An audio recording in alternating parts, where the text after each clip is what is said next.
जयंती मंगला काली भद्रकाली कपालिनी दुर्गा क्षमा शिवा धात्री स्वाहा स्वधा नमोस्तुते। जय माँ भगवती, जय माँ दुर्गा। श्रीमद् भागवत के 8वें स्कंद के 8वें अध्याय में कमला देवी के उद्भव की विस्तृत कथा आई है। देवताओं और असुरों के द्वारा अमृत प्राप्ति के उद्देश्य से किए गए समुद्र मंथन के फलस्वरूप इनका प्रादुर्भाव हुआ था। इन्होंने भगवान विष्णु को पति रूप में वर्ण किया था। महाविद्याओं में ये 10वें स्थान पर परिगणित है। भगवती कमला वैष्णवी शक्ति है तथा भगवान श्री विष्णु की लीला सहचरी है। अतः इनकी उपासना जगधार शक्ति की उपासना है। ये एक रूप में समस्त भौतिक या प्राकृतिक संपत्ति की अधिष्ठात्री देवी है और दूसरे रूप में सच्चिदानंदमय लक्ष्मी है, जो भगवान श्री विष्णु से अभिन्न है। देवता, मानव एवं दानव सभी इनकी कृपा के बिना पंगु हैं। इसलिए आगम और निगम दोनों में इनकी उपासना समान रूप से वर्णित है। सभी देवता, राक्षस, मनुष्य, सिद्ध और गंधर्व इनके कृपा प्रसाद के लिए लालायित रहते हैं। महाविद्या कमला के ध्यान में बताया गया है कि इनकी क्रांति स्वर्ण के समान है। हिमालय के सदृश श्वेत वर्ण के 4 हाथी अपनी सूंड में 4 स्वर्ण कलश लेकर इन्हें स्नान करा रहे हैं।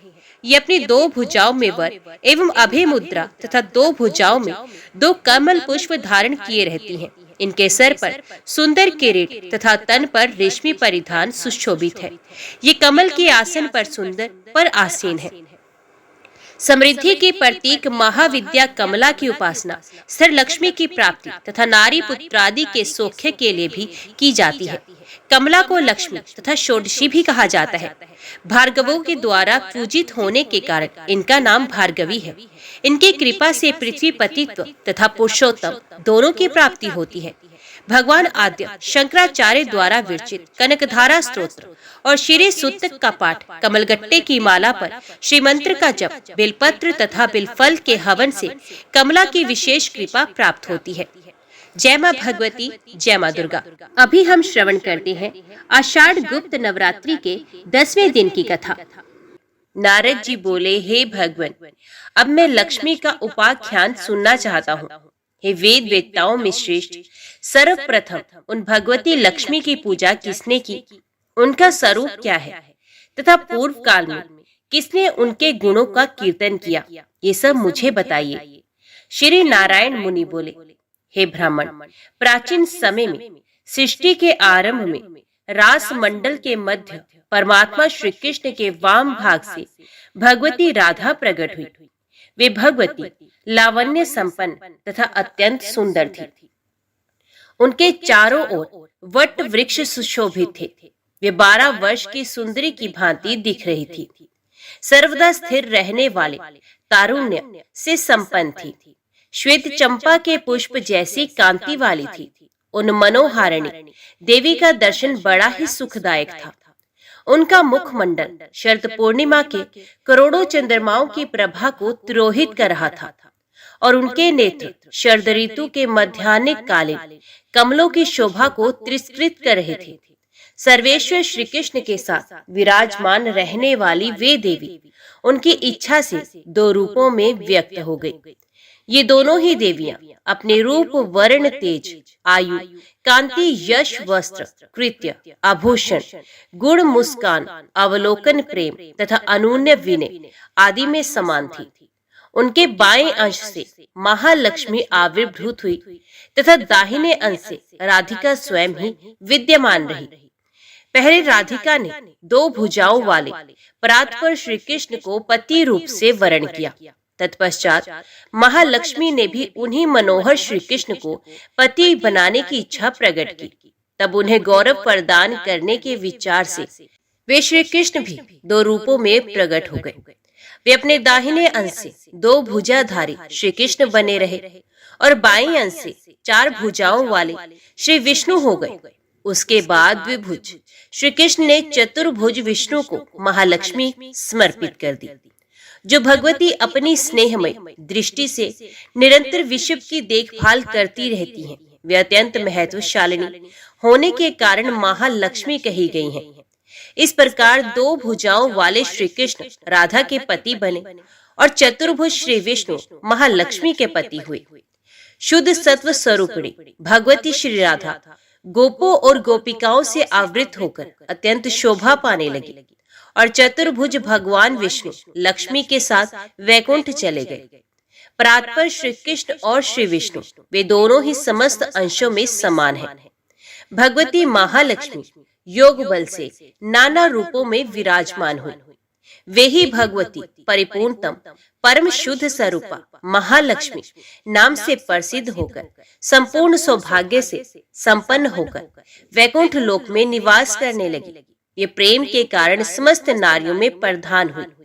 वे भगवती इंद्र की विभव स्वरूपा होकर स्वर्ग में स्वर्ग लक्ष्मी नाम से प्रसिद्ध हुई। वे पाताल में नाग लक्ष्मी, राजाओं के जहां राज लक्ष्मी और गृहस्थों के घर में गृह लक्ष्मी के रूप में अपनी कला के एक अंश से विराजमान हुई। सभी मंगलों का भी मंगल करने वाली वे भगवती लक्ष्मी गृहस्थों के लिए संपत्ति स्वरूपिणी, गायों की जननी सुरभि तथा यज्ञ पत्नी दक्षिणा के रूप में वे ही प्रतिष्ठित हैं। वे महालक्ष्मी ही क्षीर सागर की कन्या के रूप में प्रकट हुई। वे कमलियों में श्री रूप से तथा चंद्रमा में शोभा रूप से विराजमान है और सूर्य मंडल इन्हीं से सुशोभित है।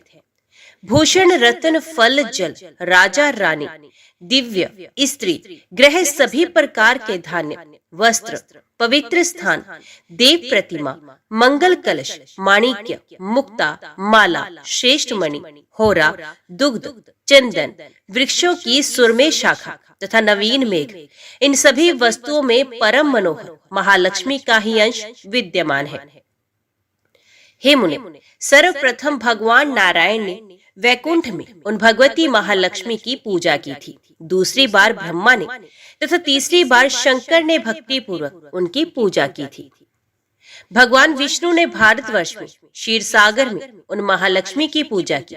उसके बाद स्वयंभू मनु सभी राजागण श्रेष्ठ ऋषि मुनीश्वर तथा सदाचारी गृहस्थ इन सभी लोगों ने जगत में महालक्ष्मी की उपासना की। गंधर्वों तथा नाग आदि के द्वारा वे पाताल लोक में पूजित हुई। हे नारद, ब्रह्मा जी ने भाद्रपद के शुक्ल पक्ष की अष्टमी से प्रारंभ करके पक्ष पर्यंत भक्ति पूर्वक उनकी पूजा की। फिर तीनों लोकों में उनकी पूजा होने लगी। चैत्र पोष तथा भाद्रपद मासों के पवित्र मंगलवार को विष्णु के द्वारा उनकी पूजा की गई। बाद में तीनों लोकों में सभी लोग भक्ति पूर्वक उनकी उपासना करने लगे। वर्ष के अंत में पोष को संक्रांति के अवसर पर मध्याह्न काल में मनु ने मंगल कलश पर आवाहन करके उनकी पूजा की। उसके बाद वे भगवती तीनों लोकों में पूज्य हो गई। इंद्र के द्वारा वे पूजित हुई। मंगल ने भी उन मंगल में भगवती की पूजा की। उसके बाद केदार, नील, सुबल, नल, ध्रुव, उत्तानपाद, शक्र, बलि, कश्यप, दक्ष, कर्दम, विवस्वान, प्रियव्रत चंद्र, कुबेर, वायु, यम, अग्नि और वरुण ने उनकी उपासना की।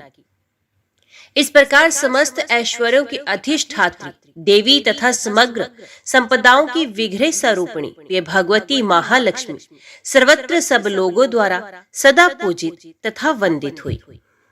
नारद जी बोले, हे भगवान, वे श्रेष्ठ महालक्ष्मी भगवान नारायण की प्रिया होकर वैकुंठ में निवास करती हैं। वे सनातनी भगवती वैकुंठ की अधिष्ठात्री देवी हैं। वे महालक्ष्मी पूर्व काल में पृथ्वी लोक में सिंधु की पुत्री कैसे बनी और सर्वप्रथम किसके द्वारा उनकी स्तुति की गई, ये सब मुझे बताइए। श्री नारायण मुनि बोले, हे नारद, पूर्व काल में दुर्वासा के शाप के कारण इंद्र श्री विहीन हो गए थे और संपूर्ण देव समुदाय मृत्यु लोक में भटकने लगा।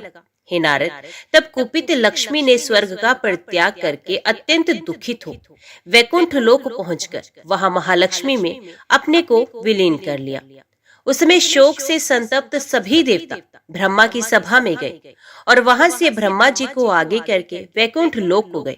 वहां पर सभी देवताओं ने भगवान श्री नारायण को श्री विष्णु की शरण ग्रहण की। उस समय अत्यंत दीनता युक्त सभी देवताओं के कंठ, होठ और तालु सूख गए थे। तब पुराण पुरुष भगवान श्री हरि की आज्ञा से वे सर्व संपत्ति स्वरूपा लक्ष्मी अपनी कला से सिंधु की कन्या हुई थी। उस समय सभी देवताओं ने दैत्यों के साथ मिलकर समुद्र मंथन करके महालक्ष्मी की प्राप्ति की थी। भगवान विष्णु ने महालक्ष्मी को प्रेम पूर्वक देखा। तब प्रसन्नता पूर्वक मुखमंडल वाली परम संतुष्ट भगवती महालक्ष्मी ने देवता आदि को वर प्रदान करके क्षीर सागर में शयन करने वाले श्री भगवान विष्णु को वनमाला अर्पित कर दी। हे नारद, देवताओं ने असुरों के द्वारा अपहृत किया गया अपना राज्य पुनः प्राप्त किया। तत्पश्चात उन भगवती महालक्ष्मी को भली भांति पूजा करके वे देवता सब प्रकार से विपत्ति रहित हो गए। नारद जी बोले, हे ब्राह्मण, पूर्व काल में ब्रह्मनिष्ठ तथा तत्व ज्ञानी मुनि श्रेष्ठ दुर्वासा ने कब, क्यों और किस अपराध के कारण इंद्र को शाप दिया था? उन देवता आदि ने किस रूप से समुद्र का मंथन किया? किस स्तोत्र से प्रसन्न होकर भगवती लक्ष्मी इंद्र के समक्ष प्रकट हुई और उन दोनों के बीच क्या संवाद हुआ? हे प्रभु, ये सब आप मुझे बताइए। श्री नारायण मुनि बोले, हे नारद, प्राचीन काल की बात है। तीनों लोगों के अधिपति इंद्र मधुपान से प्रमत्त हो और कामासक्त होकर रंभा के साथ एकांत में विहार कर रहे थे। उस कामुकी अप्सरा के साथ क्रीड़ा करने से उनका मन मोहित हो गया था। इस प्रकार कामदेव से मथित मन वाले वे इंद्र सभी उसी महावन में स्थित हो गए। उसी समय इंद्र ने वैकुंठ धाम से कैलाश पर्वत की ओर जाते हुए महर्षि दुर्वासा को देखा। उनका शरीर ब्रह्म तेज से दैदीप्यमान था। ऐश्वर्य संपन्न वे ग्रीष्म ऋतु के मध्य कालीन हजारों सूर्यों की प्रभा से युक्त थे। उनका अत्यंत स्वच्छ जटाजूट परतप्त स्वर्ण के समान प्रकाशमान था। वे श्वेत वर्ण का यज्ञोपवीत धारण किए थे। उन्होंने अपने हाथों में चीर दंड तथा कमंडलू धारण किया था। वे अपने ललाट पर चंद्रमा के समान प्रतीत होने वाला अत्यंत उज्जवल तिलक धारण किए हुए थे। वेद वेदांग के पारगामी लाखों शिष्य उनके साथ विद्यमान थे। उन्हें देखकर अति प्रमत्त इंद्र ने सर झुकाकर मुनि तथा शिष्य वर्ग को प्रणाम किया और प्रसन्न होकर उनकी स्तुति की। तब शिष्यों सहित मुनि दुर्वासा ने इंद्र को शुभाशीष आशीर्वाद प्रदान किया। साथ ही उन्होंने भगवान विष्णु द्वारा प्रदत्त परम मनोहर पारिजात पुष्प भी उन्हें समर्पित किया। तब बुढ़ापा, रोग, मृत्यु तथा शोक का नाश करने वाले और मोक्ष प्रदान करने वाले उस पुष्प को लेकर राज्य संपदा से मदोमत इंद्र ने उसे ऐरावत हाथी के मस्तक पर फेंक दिया। उस पुष्प का स्पर्श होते ही वे ऐरावत हाथी रूप, गुण, तेज तथा आयु में अकस्मात भगवान विष्णु के तुल्य हो गया। तब इंद्र को छोड़कर वे गजराज घोर वन में चला गया। हे मुने, अपने तेजो बल से संपन्न इंद्र उस ऐरावत को रोक पाने में समर्थ ना हो सके। इंद्र ने उस पुष्प का तिरस्कार किया है ऐसा जानकर मुनीश्वर दुर्वासा अत्यंत कुपित हो गए और रोष में आकर उन्हें शाप देते हुए कहने लगे। मुनि बोले, अरे राज्य श्री के अभिमान से प्रमत्त होकर तुम मेरा अपमान क्यों कर रहे हो? मेरे द्वारा दिए गए पुष्प को तुमने ग्रवित होकर हाथी के मस्तक पर फेंक दिया। श्री विष्णु को समर्पित किए हुए नैवेद्य, फल अथवा जल के प्राप्त होते ही उनका उपभोग कर लेना चाहिए। उनका त्याग करने से वे ब्रह्महत्या के पाप का भागी होता है। जो मनुष्य सौभाग्य से प्राप्त हुए भगवान विष्णु के पावन नैवेद्य का त्याग करता है, वे श्री, बुद्धि तथा राज्य इन सबसे वंचित हो जाता है। जो भक्त श्री विष्णु के लिए अर्पित किए गए नैवेद्य को पाते ही उसे ग्रहण कर लेता है, वे अपने 100 पूर्वजों का उद्धार करके स्वयं जीवन मुक्त हो जाता है। जो मनुष्य प्रतिदिन भगवान श्री हरि के नैवेद्य को ग्रहण करके उन्हें प्रणाम करता है तथा भक्ति पूर्वक उनका पूजन एवं स्तवन करता है, वे भगवान विष्णु के समान हो जाता है। हे मूर्ख, उसका स्पर्श करके चलने वाली वायु का संयोग पाकर तीर्थ समुदाय शीघ्र ही शुद्ध हो जाता है और उसकी चरण रज से पृथ्वी शीघ्र ही पवित्र हो जाती है। भगवान श्री हरि को भोग ना लगाया हुआ अन्न व्यभिचारिणी स्त्री, पति पुत्रहीन स्त्री तथा शूद्र के श्रद्धान के समान व्यर्थ होता है और वे मांस भक्षण के समान है। शिवलिंग के लिए अर्पण किया हुआ अन्न, शूद्रों के यहाँ यजन कराने वाले ब्राह्मण के द्वारा प्रदत्त अन्न, चिकित्सा वृत्ति में लगे ब्राह्मण कान, देवल, कन्या विक्रय तथा वैश्याओं की वृत्ति पर आश्रित रहने वाले पुरुषों का अन्न, उच्चिष्ट, बासी तथा सबके भोजन कर लेने पर बचा हुआ अन्न, शूद्रापति द्विज, वृषवाही द्विज, दीक्षाहीन द्विज, शवदाही, अगम्या स्त्री के साथ गमन करने वाले द्विज, मित्रद्रोही, विश्वासघाती, कृतघ्न तथा झूठी गवाही देने वाले और तीर्थ प्रतिग्राही ब्राह्मणों का अन्न ग्रहण करने वाले, ये सभी भगवान विष्णु का नैवेद्य भक्षण करने से शुद्ध हो जाते हैं। यदि चांडाल भी भगवान विष्णु की उपासना करता है तो वे अपनी करोड़ों पीढ़ियों का उद्धार कर लेता है। भगवान श्री हरि की भक्ति ना करने वाला मनुष्य स्वयं अपनी भी रक्षा करने में असमर्थ रहता है। यदि कोई मनुष्य अनजाने में भी श्री विष्णु का नैवेद्य ग्रहण करता है, वे अपने 7 जन्मों के अर्जित पापों से मुक्त हो जाता है, इसमें संदेह नहीं। जो ज्ञान पूर्वक भक्ति के साथ भगवान विष्णु का नैवेद्य ग्रहण करता है, वे तो करोड़ों जन्मों के अर्जित पापों से मुक्त हो जाता है, ये निश्चित है। हे इंद्र, तुमने जो अभिमानवश इस पारिजात पुष्प को हाथी के मस्तक पर फेंक दिया, इस अपराध के कारण लक्ष्मी जी तुम लोगों का परित्याग करके भगवान श्री हरि के लोक में चली जाएं। मैं नारायण का भक्त हूँ।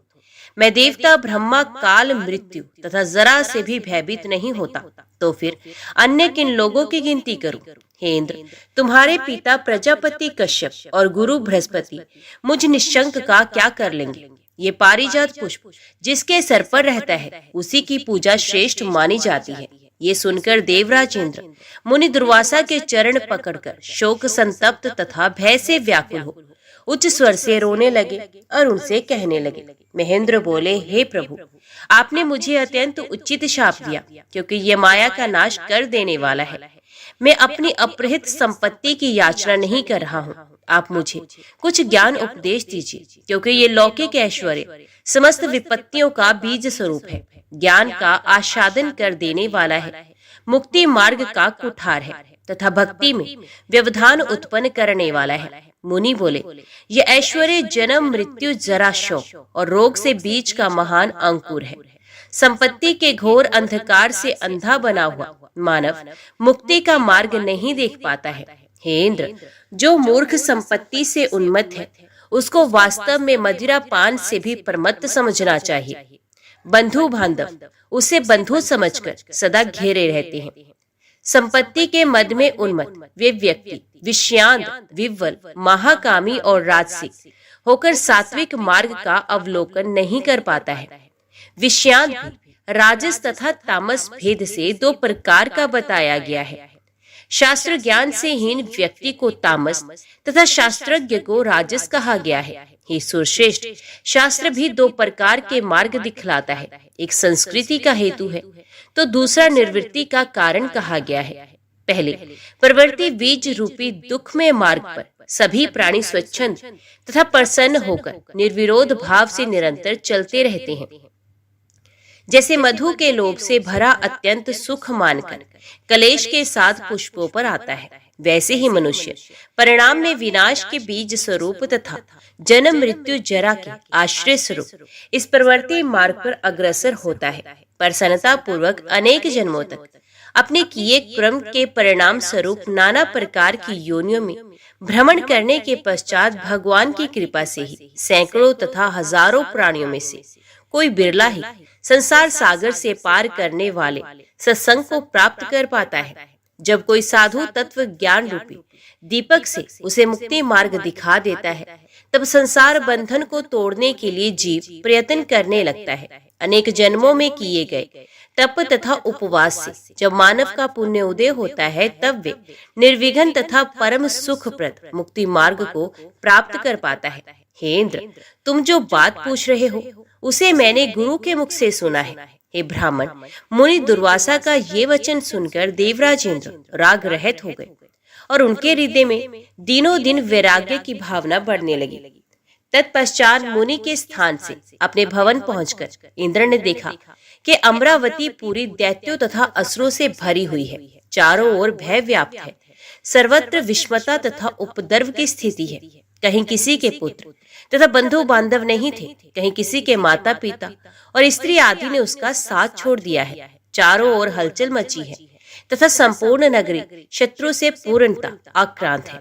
उस अमरावती को इस स्थिति में देखकर इंद्र देवगुरु बृहस्पति के पास गए। मंदाकिनी नदी के तट पर पहुंचकर देवराज इंद्र ने देखा कि गुरुदेव बृहस्पति पूरब की ओर सूर्य के अभिमुख हो गंगा जल में खड़े होकर सर्वतोमुख परब्रह्म परमात्मा का ध्यान कर रहे हैं और पुलकित तथा प्रसन्नता युक्त उनके नेत्रों से अश्रु गिर रहे हैं। परम श्रेष्ठ आदरणीय धर्मनिष्ठ श्रेष्ठ जनों द्वारा सेवित, बंधु वर्गों में अति महान, ज्ञानियों में श्रेष्ठ, भाई बंधुओं में ज्येष्ठ तथा देव शत्रुओं के लिए अनिष्टकारी गुरु बृहस्पति को जप करते हुए देखकर सुरेश्वर इंद्र वहीं पर स्थित हुए। एक प्रहर के बाद गुरु को ध्यान से उपरत देखकर इंद्र ने उन्हें प्रणाम किया। तत्पश्चात उनके चरण कमल में मस्तक झुकाकर इंद्र उच्च स्वर से बार बार विलाप करने लगे। देवराज इंद्र ने गुरु बृहस्पति से दुर्वासा के द्वारा प्रदत्त शाप आदि से संबंधित सारा वृत्तांत, वर की उपलब्धि, दुर्वासा से अत्यंत दुर्लभ ज्ञान की प्राप्ति और शत्रु से आक्रांत अपनी नगरी के विषय में सभी बातें क्रम से कही। अपने शिष्य इंद्र की बात सुनकर क्रोध से लाल नेत्रों वाले परम बुद्धिमान तथा वक्ताओं में श्रेष्ठ बृहस्पति जी इस प्रकार कहने लगे। गुरु बोले, हे सुरश्रेष्ठ, मैंने सब कुछ सुन लिया, मत रो, मेरी बात सुनो। नित्यज्ञ पुरुष विपत्ति काल में कभी भी घबराता नहीं, क्योंकि संपत्ति अथवा विपत्ति नश्वर है, ये दोनों ही श्रम साध्य है। संपत्ति अथवा विपत्ति अपने पूर्व जन्म में किए गए क्रम का फल है और उन्हीं के अधीन होकर कर्ता को स्वयं फल भोगना पड़ता है। संपूर्ण प्राणियों के लिए प्रत्येक जन्म में यही स्थिति है, जो चक्र मंडल की भांति निरंतर आती जाती रहती है। अतः इस विषय में चिंता की क्या आवश्यकता है।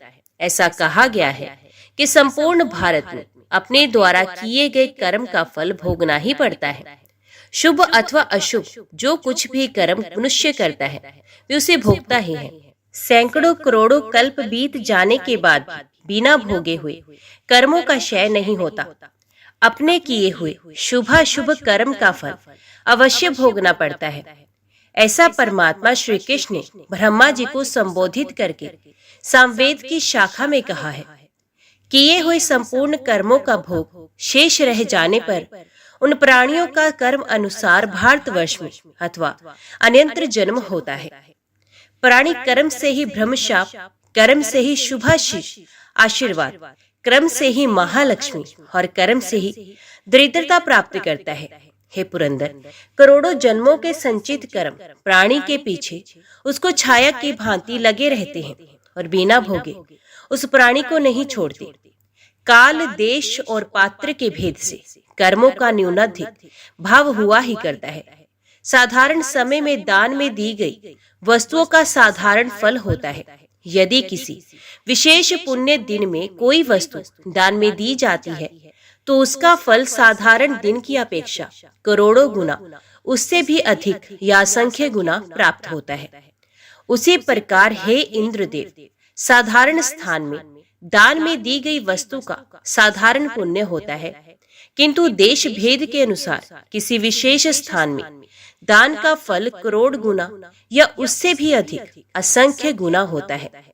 साधारण पात्र को दान करने पर उन वस्तुओं का दान करने वाले को उसका साधारण पुण्य मिलता है, किंतु किसी विशेष पात्र को दान देने से उसकी अपेक्षा 100 गुना या उससे अधिक असंख्य गुना पुण्य होता है। जैसे क्षेत्र भेद से भिन्न भिन्न खेतों में बीज बोने पर किसानों के लिए कम या अधिक धान्य उत्पन्न होता है, वैसे ही पात्र भेद से दान देने पर दाता न्यूनाधिक फल प्राप्त करता है। सामान्य दिन में ब्राह्मण को दिए गए दान का सामान्य फल होता है, किंतु अमावस्या तथा सूर्य संक्रांति को दान देने से 100 गुना फल होता है। और चातुर्मास्य में तथा पूर्णिमा तिथि को दिए गए दान का अनंत फल होता है। चंद्र ग्रहण के अवसर पर दान देने से करोड़ गुना फल प्राप्त होता है तथा सूर्य ग्रहण के समय पर दिए गए दान का फल उससे भी 10 गुना अधिक होता है। अक्षय तृतीया को दिया गया दान अक्षय होता है और उसका अनंत फल कहा गया है। इसी प्रकार अन्य पर्व दिनों में भी फलों की अधिकता हो जाती है। जिस प्रकार दान के फल में आधिक्य हो जाता है, उसी प्रकार स्नान, जप तथा अन्य पुण्य कार्यों में भी होता है। मनुष्यों के लिए कर्मफल के विषय में इसी प्रकार सर्वत्र समझना चाहिए।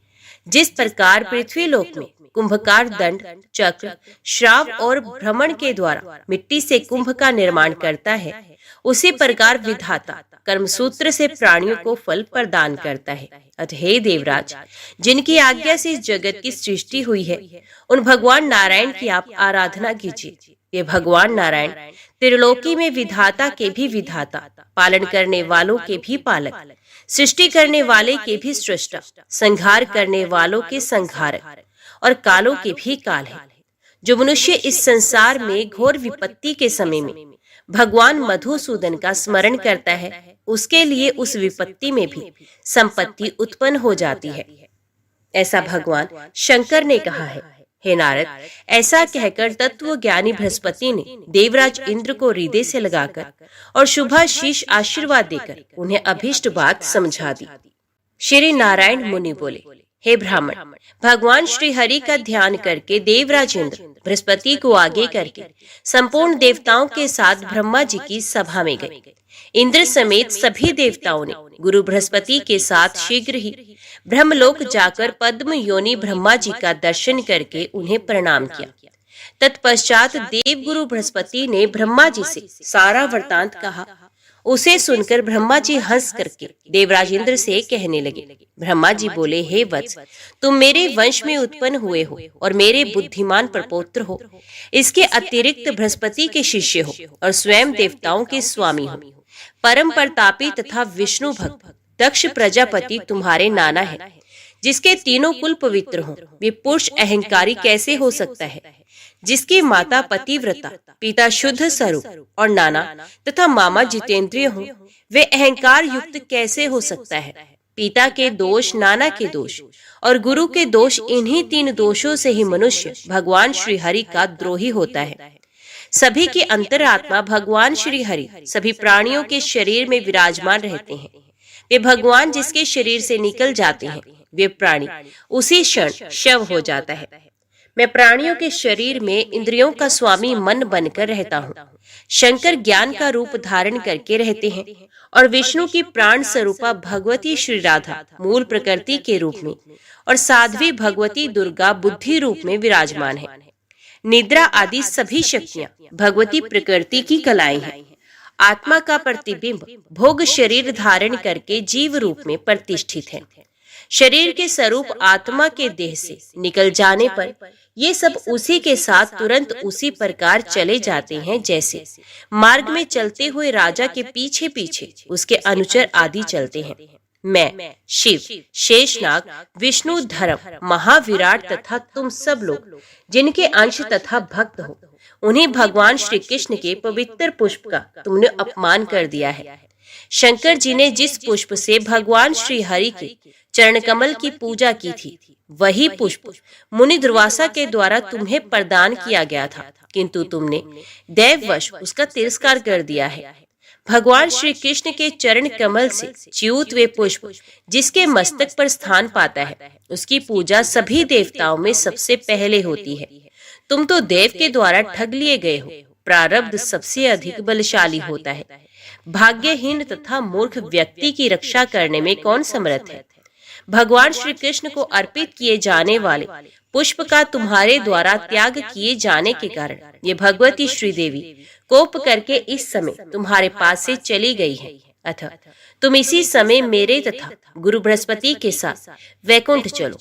मेरे वर के प्रभाव से वहां पर लक्ष्मीकांत भगवान श्री हरि की सेवा करके तुम लक्ष्मी को पुनः प्राप्त करोगे। हे नारद, ऐसा कहकर ब्रह्मा जी ने सभी देवताओं के साथ वैकुंठ लोक पहुंचकर परब्रह्म सनातन भगवान श्री हरि को देखा।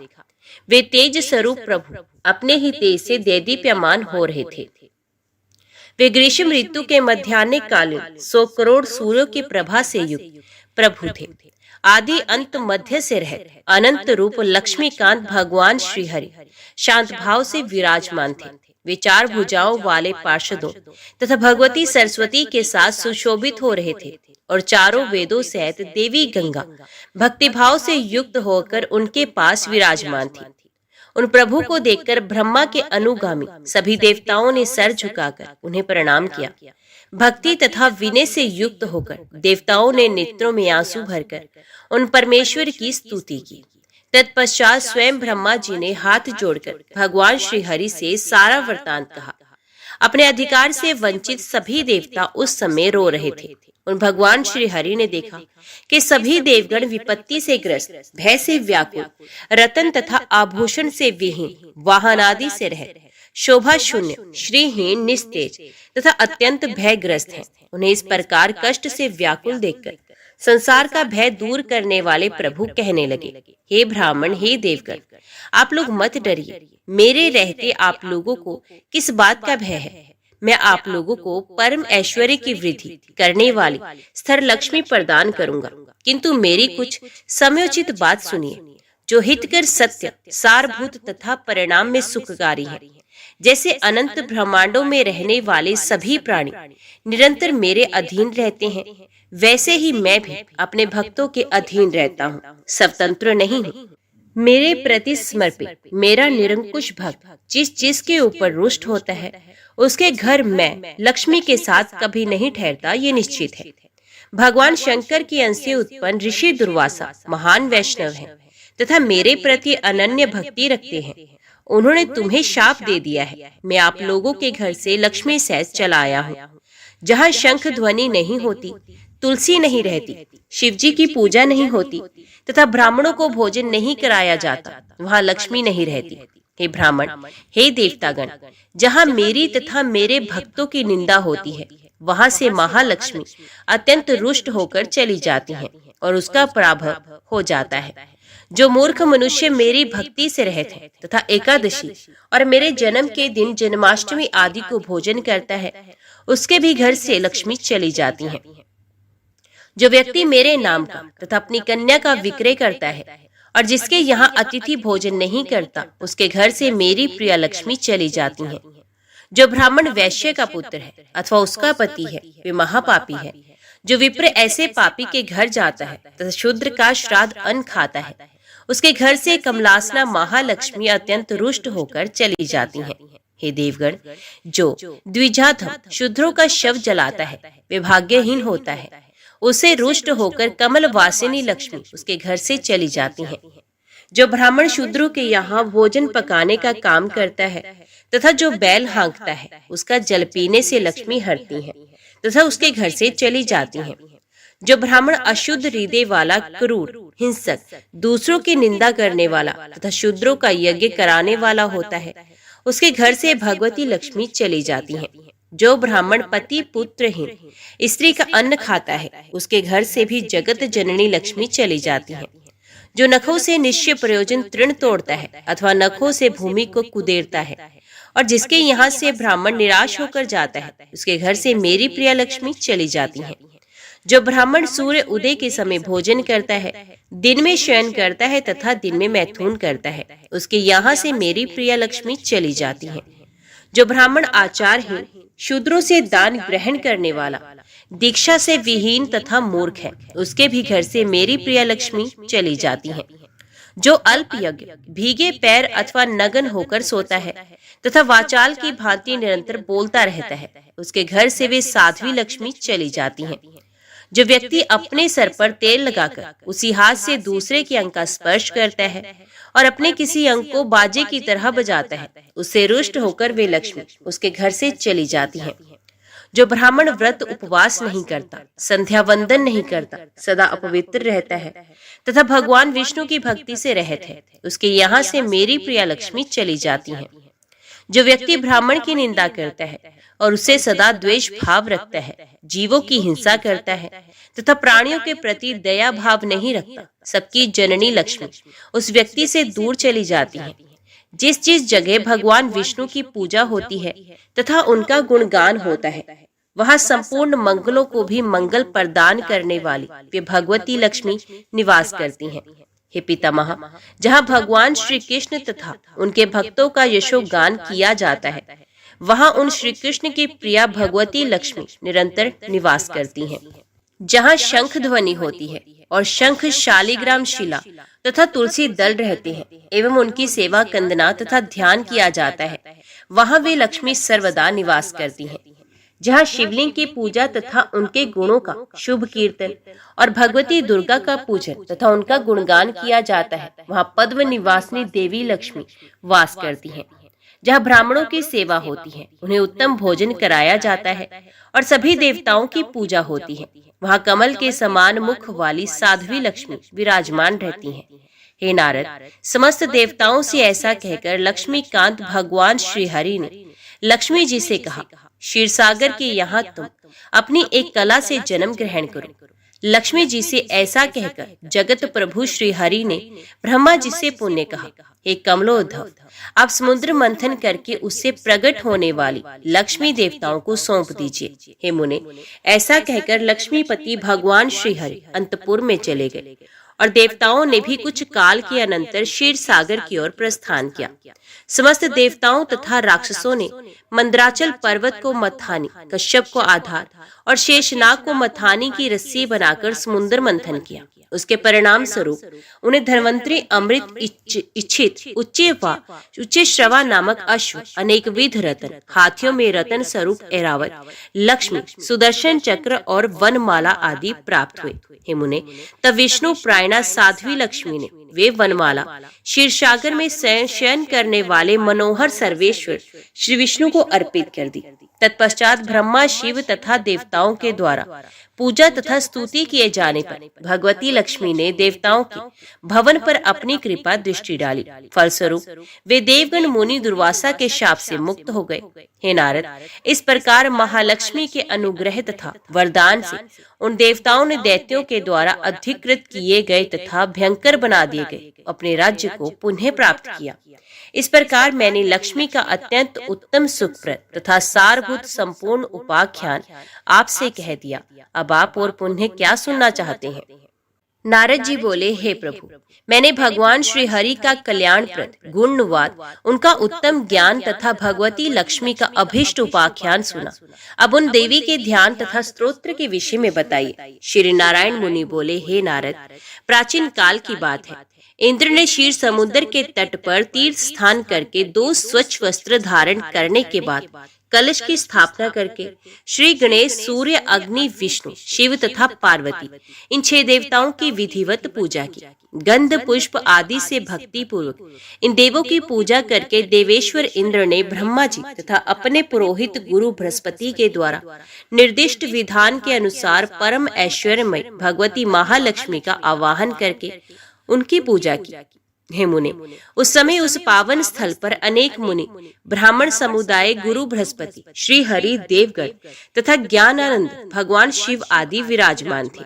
हे नारद, इंद्र ने पारिजात का चंदन चर्चित पुष्प लेकर पूर्व काल में भगवान श्री हरि ने ब्रह्मा जी को सामवेद में वर्णित जो ध्यान बताया था, उसी ध्यान के द्वारा भगवती महालक्ष्मी का ध्यान करके उनका पूजन किया। मैं वही ध्यान तुम्हें बताता हूँ। ये प्रारंभा महालक्ष्मी सहस्त्र दल वाले कमल पर स्थित कर्णिका के ऊपर विराजमान है। वे श्रेष्ठ भगवती शरद पूर्णिमा के करोड़ों चंद्रमाओं की कांति का हरण करने वाली हैं। अपने ही तेज से देदीप्यमान है। इन मनोहर देवी का दर्शन अत्यंत सुखप्रद है। ये साध्वी महालक्ष्मी मूर्तिमान होकर तपाए हुए स्वर्ण के समान शोभित हो रही हैं। रतन में आभूषणों से अलंकृत तथा पीताम्बर से सुशोभित हो रही हैं। इनके प्रसन्न मुखमंडल पर मंद मंद मुस्कान विराज रही है। ये सर्वदा स्थिर रहने वाले यौवन से संपन्न है। ऐसी कल्याणमयी तथा सर्व संपत्ति दायिनी महालक्ष्मी की मैं उपासना करता हूँ। हे नारद, इस प्रकार ध्यान करके इंद्र ने ब्रह्मा जी के कथनानुसार 16 पूजन उपचारों से अनेक गुणों वाली उन भगवती महालक्ष्मी की पूजा की। उन्होंने भक्ति के साथ मंत्र पूर्वक विधान के अनुसार प्रत्येक उपचार अर्पित किया। इंद्र ने विविध प्रकार के प्रशस्त, उत्कृष्ट तथा श्रेष्ठ उपचार इस प्रकार समर्पित किए। हे महालक्ष्मी, विश्वकर्मा के द्वारा निर्मित अमूल्य रत्न सार स्वरूप इस विचित्र आसन को ग्रहण कीजिए। हे कमलालय, पाप रूपी ईंधन को जलाने के लिए वहनी स्वरूप सबके द्वारा वंदित तथा अभिलषित और परम पवित्र इस गंगा जल को पादम के रूप में स्वीकार कीजिए। हे पदम वासिनी, पुष्प, चंदन, दुर्वा आदि से युक्त इस शंख में स्थित गंगा जल को सुंदर अर्घ के रूप में ग्रहण कीजिए। हे श्री हरि प्रिय, सुगंधित पुष्पों से सुवासित तेल तथा सुगंध पूर्ण आमल को छोड़ इन देह सौंदर्य के बीज रूप स्नान्य उपचारों को आप ग्रहण कीजिए। हे देवी, कपास तथा रेशम से निर्मित इस वस्त्र को आप स्वीकार कीजिए। हे देवी, स्वर्ण तथा रत्नों से निर्मित देह सौंदर्य की वृद्धि करने वाले, ऐश्वर्य प्रदान करने वाले, संपूर्ण सुंदरता के कारण स्वरूप तथा शीघ्र ही शोभा प्रदान करने वाले इस श्रेष्ठ रत्न में आभूषण को अपनी शोभा के लिए आप ग्रहण कीजिए। हे श्री कृष्ण कांते, वृक्ष से रस के रूप में निकले हुए तथा सुगंधित द्रव्यों से युक्त ये पवित्र धूप आप ग्रहण कीजिए। हे देवी, सुगंध से परिपूर्ण तथा सुखप्रद इस चंदन को आप स्वीकार कीजिए। हे सुरेश्वरी, जगत के लिए चक्षु स्वरूप अंधकार दूर करने वाले सुख रूप तथा परम पवित्र इस दीपक को आप स्वीकार कीजिए। नाना प्रकार के उपहार स्वरूप अनेक विध रोए युक्त तथा अत्यंत स्वादिष्ट इस नैवेद्य को आप स्वीकार कीजिए। अन्न ब्रह्म स्वरूप होता है, ये प्राण रक्षा का परम कारण है, तुष्टि तथा पुष्टि प्रदान करता है। अतः हे देवी, आप इस अन्न को ग्रहण कीजिए। हे महालक्ष्मी, शर्करा और गोघृत मिलाकर अगहनी चावल से तैयार किए गए इस स्वादिष्ट पकवान को परमा अन्न से रूप से आप स्वीकार कीजिए। हे परमेश्वरी, शर्करा और घृत में पकाया गया ये स्वादिष्ट तथा अत्यंत मनोहर स्वस्तिक नामक नैवेद्य आप ग्रहण करें। हे अच्युत प्रिय, ये अनेक प्रकार के सुंदर पकवान तथा फल और सुरभि धेनु के स्तन से दूहे गए मृत्यु लोक के लिए अमृत स्वरूप अत्यंत मनोहर तथा सुस्वादु दुग्ध को आप स्वीकार कीजिए। ईख से निकाले गए अत्यंत स्वादिष्ट रस को अग्नि पर पकाकर निर्मित किए गए इस परम स्वादिष्ट गुड़ को आप स्वीकार कीजिए। हे देवी, जौ, गेहूं आदि के चूर्ण में गुड़ तथा गाय का मृत मिलाकर भलीभांति पकाए गए इस मिष्टान को आप ग्रहण कीजिए। मैंने धान्य के चूर्ण से बनाए गए तथा स्वस्तिक आदि से युक्त ये पका हुआ नैवेद्य आपको भक्तिपूर्ण अर्पण किया है, इसे स्वीकार करें। हे कमले, शीतल वायु प्रदान करने वाला और उष्ण काल में परम सुखदायक ये पंखा तथा स्वच्छ चोवर आप ग्रहण कीजिए। कर्पूर आदि सुगंधित पदार्थों से सुवासित तथा की जड़तों को दूर करने वाली इस उत्तम तांबूल को आप स्वीकार करें। हे देवी, प्यास बुझाने वाले अत्यंत शीतल स्वासित तथा जगत के लिए जीवन स्वरूप इस जल को स्वीकार करें। हे देवी, देह सौंदर्य के मूल कारण तथा सदा शोभा बढ़ाने वाले इस सूती तथा रेशमी वस्त्र को आप ग्रहण करें। हे देवी, रक्त स्वर्ण निर्मित शरीर की शोभा आदि की वृद्धि करने वाला सौंदर्य का आधार तथा कांति वर्धक ये आभूषण ग्रहण कीजिए। हे देवी, विविध ऋतुओं के पुष्पों से गूंथी गई अत्यधिक शोभा के आश्रय स्वरूप तथा देवराज इंद्र के लिए भी परम प्रिय इस श्रेष्ठ तथा पवित्र माला को आप स्वीकार करें।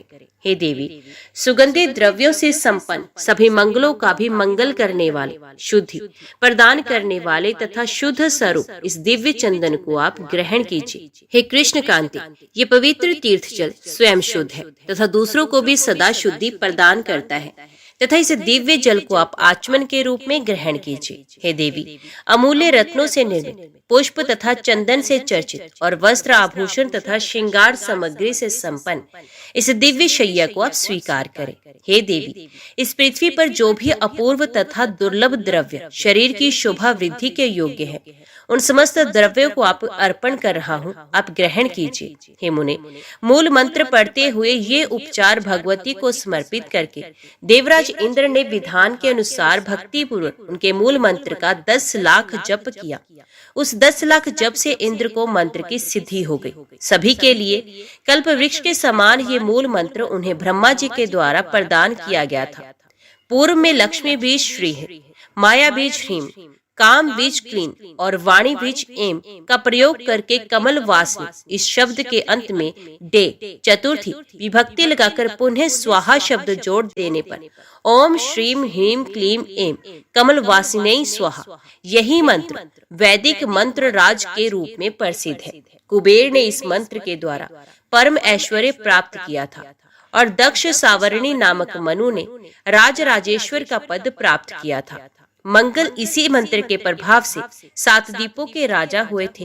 हे नारद, प्रियव्रत, उत्तानपाद और केदार ये सभी इसी मंत्र के प्रभाव से परम सिद्धि राजधिराज बने। इस मंत्र के सिद्ध हो जाने पर भगवती महालक्ष्मी ने इंद्र को दर्शन दिया। उस समय वे वरदायिनी भगवती सर्वोत्तम रतन से निर्मित विमान पर विराजमान थी। उन्होंने अपने तेज से 7 द्वीपों वाली संपूर्ण पृथ्वी को व्याप्त कर रखा था। उनका श्री विग्रह श्वेत चंपा के पुष्पों की आभा के समान था।